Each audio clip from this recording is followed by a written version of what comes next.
किसान भाइयों, आज हम धान में कल्ले बढ़ाने का आखिरी उपाय आपको बताने वाले हैं। अंतिम तरीका आपको बताने वाले हैं, क्योंकि ये अंतिम समय ही चल रहा है। इसके बाद आप चाहे जो कुछ कर लें, कल्ले निकलने वाला समय ही निकल जाएगा।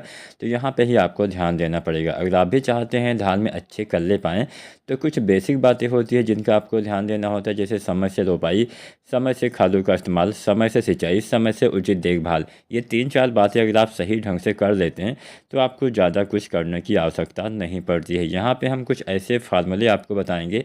अगर आप इन फार्मूलों का इस्तेमाल अपने धान के फसल में करते हैं तो आपके धान में अच्छे कल्ले आएंगे, अधिक फुटाव होगा, हरियाली भी आएगी और बहुत ही अच्छा लाभ आपको देखने को मिलेगा। नमस्कार किसान भाइयों, SRJ खेती चैनल की एक नई वीडियो में आपका स्वागत है।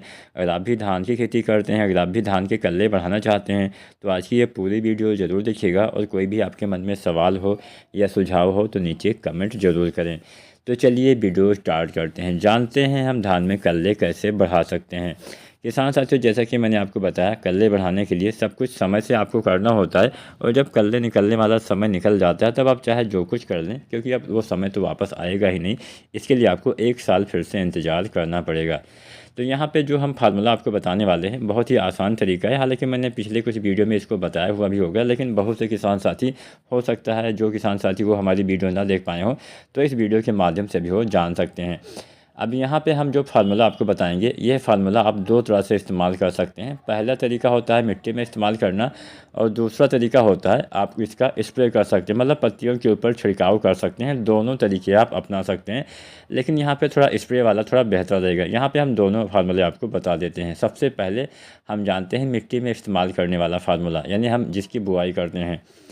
तो यहाँ पे पहली चीज़ तो आपको लेना है यूरिया। जब आप यूरिया डालते हैं धान में दूसरी बार, वही 20-25 दिन पे या फिर अधिकतम 30 दिन तक, तब आपको इसका इस्तेमाल करना है। जितना जल्दी करेंगे उतना अच्छे से लाभ मिलेगा। तो 20-25 दिन तक यूरिया आपको डाल देना चाहिए। इसके साथ में किसान साथियों आपको इस्तेमाल क्या करना है, इसके साथ में आपको लेना है 30 से 40 किलो यूरिया लेना है। इसके साथ में आपको लेना है जिंक सल्फेट, जो 33% वाली जिंक सल्फेट आती है, इसका इस्तेमाल करिए। 6 से 7 किलो आपको इसका इस्तेमाल करना है। कम से कम 5 किलो तो इस्तेमाल ही करिएगा। 5 से 7 किलो मात्रा पर्याप्त रहने वाली है 33% वाले जिंक की। तो जिंक हो गया, या फिर आप 21% वाला जिंक भी इस्तेमाल कर सकते हैं। बहुत से किसान साथी इसका भी प्रयोग करते हैं। तो 21% वाला जिंक आपको 8 किलोग्राम के आसपास लेना होता है प्रति एकड़ तक। 8 से 9-10 केजी तक आप ले सकते हैं 21% वाला जिंक।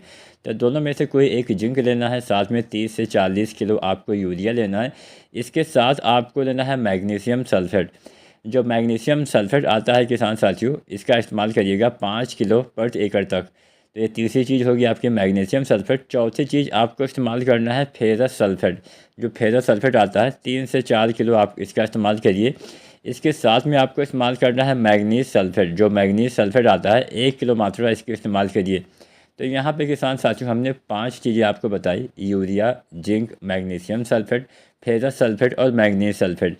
इन पांचों खादों का इस्तेमाल धान की रोपाई के बाद 25 दिन तक अगर आप करते हैं, आप देखेंगे कि आपके धान में अच्छे कल्ले आएंगे। आप देखेंगे कल्ले का विकास अच्छे से होगा, फसल में आपको हरियाली नज़र आएगी, अच्छी ग्रोथ नज़र आएगी, पौधे का विकास अच्छे से होगा।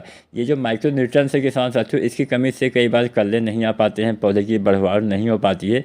तो ये जो आप सूक्ष्म तत्वों की पूर्ति करेंगे, इससे कल्ले भी अच्छे आएंगे और फसल में बढ़वार भी अच्छी होगी। लेकिन हाँ, यहाँ पर ध्यान ये रखना है किसान साथियों, अब ऐसा नहीं कि आपने कोई खाद का इस्तेमाल ही नहीं किया, आपने ये फार्मूला डाल दिया तो आपके कल्ले आ जाएंगे। आपको बहुत कुछ इस्तेमाल करना होता है, जैसे जो बेसल डोज वाली खाद डालनी होती है, DAP, पोटास वगैरह, ये सब आपको डालना पड़ेगा।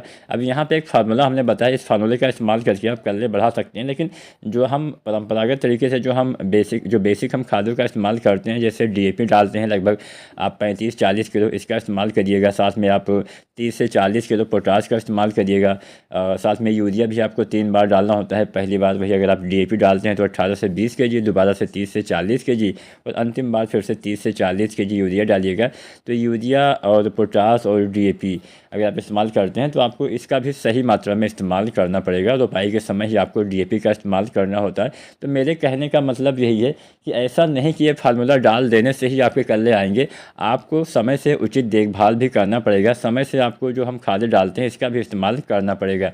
तो यहाँ पे ये फार्मूला आपने नोट कर लिया होगा कि आपको zinc, manganese sulphate, magnesium sulphate, ferrous sulphate और मैंगनीज सल्फेट का इस्तेमाल करना है। अब हम जानते हैं दूसरा तरीका। अब दूसरे तरीके में कई बार क्या होता है किसान साथियों, हमारे मिट्टी का पीएच वैल्यू जिन खेतों में ज़्यादा होता है, अक्सर हम पीएच वैल्यू जान नहीं पाते हैं। हमारे पास वो मशीनें नहीं हैं, हमारे पास पीएच मीटर नहीं होता है। तो पीएच मीटर हालांकि बहुत ही महंगा नहीं आता है, लगभग 500 से 1000 रुपये में अच्छा पीएच मीटर आप बाज़ार से ले सकते हैं। जब ज़्यादा पीएच हमारी मिट्टी का हो जाता है तो ये जो आप जिंक डालते हैं, जो आप मैग्नीशियम सल्फेट, फेरस सल्फेट, जितने भी ये सूक्ष्म तत्व आप डालते हैं, ये आपके जो पौधे होते हैं उनको ज़्यादा मात्रा में मिल नहीं पाता, ये अघुलनशील रूप में चले जाते हैं ज़्यादा पीएच होने की वजह से। तो जिन खेतों में आप जिंक भी डालते होंगे, ज़्यादा पीएच होता होगा, वहाँ पे भी आपके पौधे नहीं ले पाते होंगे, मतलब अच्छा उसका लाभ नहीं मिल पाता होगा। तो ऐसी कंडीशन में क्या करना होता है, ऐसी कंडीशन में आपको इसका इस्तेमाल मिट्टी में नहीं करना होता है, आपको इसका स्प्रे करना चाहिए। स्प्रे कैसे करना है, स्प्रे करने का तरीका, उसका फार्मूला भी हम आपको बता देते हैं। यहाँ पे आपको लेना है जिंक सल्फेट जो आती है 33% वाली 700 ग्राम या अधिकतम 750 ग्राम तक ले सकते हैं। इसके साथ आपको, या फिर आप 21% वाला जिंक भी ले सकते हैं, इसकी 1 kg मात्रा, या फिर 33% वाला 700 ग्राम जिंक आपको लेना है। साथ में लेना है मैग्नीशियम सल्फेट आपको 1 किलो। साथ में लेना है आपको फेरस सल्फेट लगभग आधा किलो यानी 500 ग्राम। साथ में लेना है मैंगनीज सल्फेट आपको 250 ग्राम। अब इसके साथ 1 या 2 किलो आपको दानेदार यूरिया, अधिकतम 3 किलो तक आप यूरिया ले सकते हैं। तो ये 5 चीज़ें आपको इतनी मात्रा में लेना है और इसका आपको अपनी खड़ी फसल में स्प्रे कर देना है। ये तरीका थोड़ा सस्ता भी बैठेगा और काफ़ी अच्छे से काम भी करेगा।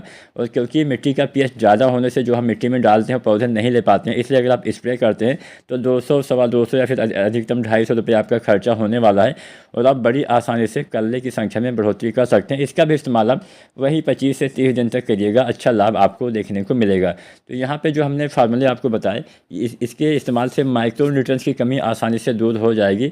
इसके अलावा आप कुछ चीज़ें और कर सकते हैं, जैसे किसान साथी आप NPK डालिए, 19-19-19 डालिए। साथ में आप ग्रोथ प्रमोटर, अगर आपका बजट अलाउ करता है तो सागरिका लिक्विड डालिए। NPK 19-19-19 डालने से भी अच्छा लाभ मिलता है। इसका इस्तेमाल भी आपको वही 25-30 दिन के आसपास करना होता है। साथ में सागरिका लिक्विड 250 से 500 ml डालिए। साथ में NPK 1 से 1.5 किलो डालेंगे तो भी अच्छा लाभ मिलेगा, आपके कल्ले में मतलब फुटाव अधिक होगा।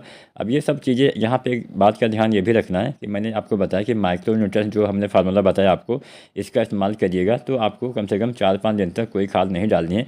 मतलब जब भी आप किसी भी खाद का इस्तेमाल करिए, चाहे आप ज़मीन में डालिए, चाहे आप उसका स्प्रे करिए, कम से कम 3-4 दिन का अंतर आपको रखना होता है। ऐसा नहीं कि आज आपने सुबह सुबह जिंक का स्प्रे कर दिया, शाम को आपने NPK डाल दिया, फिर कल सुबह कुछ और डाल दिया, परसों सुबह।